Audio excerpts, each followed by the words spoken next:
So the bottom line really is, if you attempt to do it in chassis, you're going to possibly drop something down into the cylinder Combustion chamber. and that means you're going to have to pull the head anyway to clean it out. Yeah, and you won't even necessarily know that you dropped anything off, and now you might put the whole thing back together again, and it might be a boomerang because that truck's going to come back because maybe some of that debris got caught underneath the piston ring.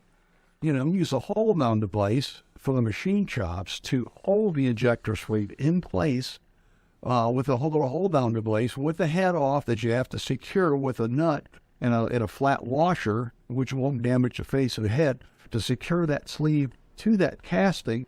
So when we go into the backside, using a guide bushing to keep the tap straight in line. So when we tap the ejector sleeve, you do not spin the sleeve, because you could spin the sleeve. Now, if that happens and you don't have that hold-down device in place, then of course you're going to have a hard time getting that injector sleeve out. Okay, now it's almost where you have to pull the head on to get that tap out of that injector sleeve. Okay, but people have done it and they've had some success with it.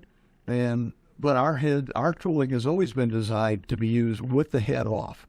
And I've asked customers, I've asked people at trade shows while we're there, we have a little booth and people cross the aisle and a mature machinist will be standing there, and I'll ask him, I'll say, hey, Joe, I goes, what do you think about that? And you use that hold-down device? And he gives me this Jimmy Buffett parrot head bob.